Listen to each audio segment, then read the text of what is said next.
2011 সালের পর ঘুমিয়ে থাকা জঙ্গলমহলের মধ্যে নতুন একটা আতঙ্কের পরিবেশ সৃষ্টি হয়েছে। তার কারণ এই জঙ্গলমহলের আদিবাসীদের একটা বড় অংশ তারা তাদের ভারতের যে নাগরিকত্ব সেটা ফিরিয়ে দিচ্ছেন। কোথায়? প্রশাসনের কাছে, এমনকি ছত্তিশগড়ের যে মাঝি সরকার আছে সেখানে তাদের ভোটার কার্ড, আধার কার্ড জমা করছেন।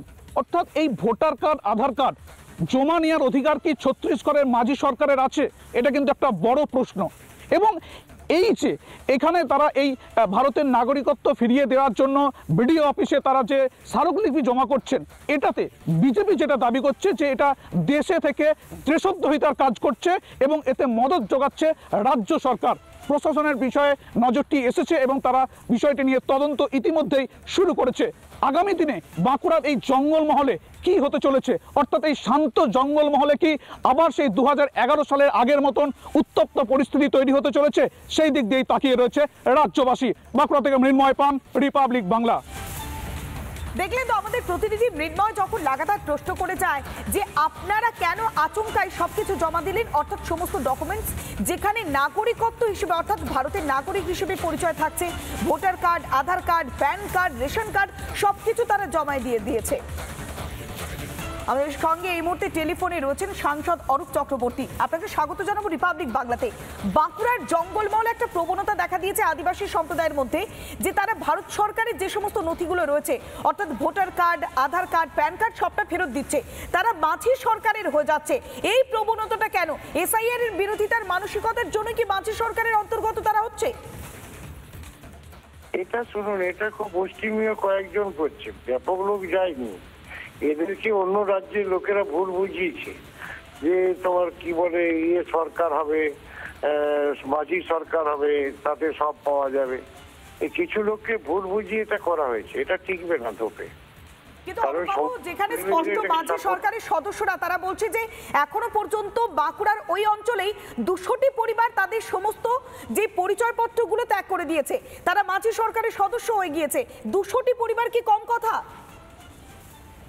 200 পরিবার না, ওটা ভুল, আরো সংখ্যাটা কম, আরো কম। ওদের কাছে কি 3000 টাকা করে মাঝি সরকারের সদস্যরা তারা নিজেরাই দাবি করছেন, এটা তারা নিজেরাই আমাদের প্রতিনিধির মুখোমুখি হয়ে নিজেরাই স্পষ্ট বলছেন 200টি পরিবার এখনো পর্যন্ত।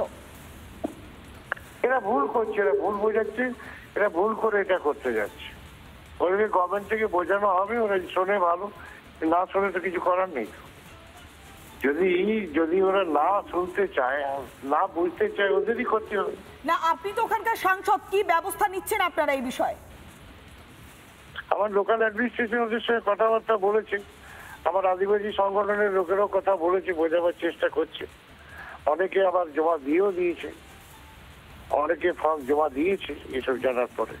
কিন্তু অরূপবাবু, যখন স্থানীয় পুলিশ প্রশাসন দীর্ঘক্ষণ বোঝানোর চেষ্টা করলো, তাদেরকে ঘিরে ধরে বিক্ষোভ দেখালো, তাদেরকে ফেরত পাঠিয়ে দেওয়া হলো, আসলে তো নিট রেজাল্ট তাহলে 0 হলো। তাদেরকে পাঠানো হলো, পুলিশ প্রশাসন যখন যায় কথা বলার জন্য। ওরা যদি নিজেরা ফর্ম জমা না করে জোর করে করানো যাবে না। ওরা ভুল বুঝি যদি উল্টো রাস্তা যায় তারা ভুগবে।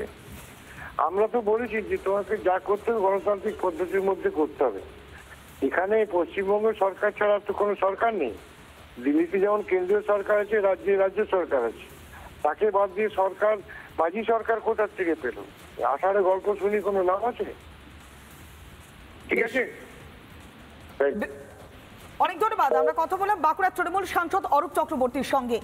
যে বিষয়টি বারবার উঠে আসছে, যেভাবে নিজেদের পরিচয়পত্র তারা ত্যাগ করছে, একদিকে voter card, Aadhaar card, PAN card, ration card সবটা ফেরত পাঠিয়ে তারা মাঝি সরকারের সদস্য হচ্ছে।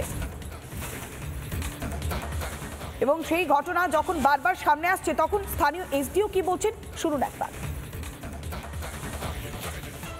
এই খবর আমরা পেয়েছি, ঠিক আছে, আর মানে আদিবাসীদের কাছে এরকম মানে কথা আমরা শুনে মানে আমাদের পক্ষ থেকে এটাই জানানো আসে কি প্রশাসন ওদের সাথে আছে, ঠিক আছে। আমরা সব যে গভর্নমেন্ট ফ্যাসিলিটিস আছে ওদেরকে এখন দিচ্ছি, ঠিক আছে। তো এটা নিয়ে আমার আলাদা করে কিছু বলার নেই। আশা করছি কি আমরা এনুমারেশন ফর্ম কালেক্ট করতে পারবো। ভোটার লিস্ট ঠিক করার জন্য, ভোটার লিস্টকে পরিষ্কার করার জন্য এই কাজটা চলছে, ঠিক আছে। নাগরিকত্ব নিয়ে এখানে আমি কিছু নেই এরকম। আমি শুধু বলছি SIR কাজ আমরা করছি, ভালোইভাবে এখানে কাজ হচ্ছে। কিছু কিছু লোক হয়তো মানে বিষয়কে ভালো করে বুঝতে পারছেন না, সেই জন্য এটা হচ্ছে, কিন্তু আমরা বোঝানোর চেষ্টা করছি। আশা করছি এনুমারেশন ফর্মটা আমরা কালেক্ট করতে পারবো। কাটরা এসডিও স্পষ্ট বলছেন যে খুব সুন্দরভাবে SIR এর প্রক্রিয়া চলছে, কিন্তু কয়েকজন এই বিষয়টি থেকে দূরে থাকছে। তাদেরকে বোঝানো হচ্ছে যত দ্রুত সম্ভব SIR এর প্রক্রিয়া সম্ভব হয়, যত দ্রুত সুষ্ঠুভাবে সম্পন্ন করা যায় সেই দিকে নজর রাখা হচ্ছে।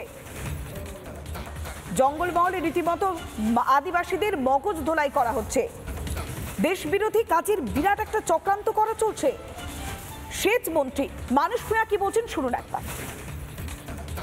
যারা বা যে ওদের মাথায় এই ভুল তথ্য পরিবেশন করে ভারতীয় নাগরিকত্বকে অস্বীকার করে মাঝি সরকারের আনুগত্যর কথা বলছে, সেটা প্রশাসন দল আমরা খুব দৃষ্টি রেখে আমরা পর্যালোচনা করছি এবং প্রয়োজনীয় ব্যবস্থা গ্রহণ করব। কারণ আমাদের একটাই হাত জোড়ো করে আবেদন মানুষের কাছে, আপনারা নাগরিক, আপনারা ভোটার, আপনারা ভোটারের নাম লিপিবদ্ধ করতে প্রয়োজনীয় কাগজপত্রে সাইন করুন।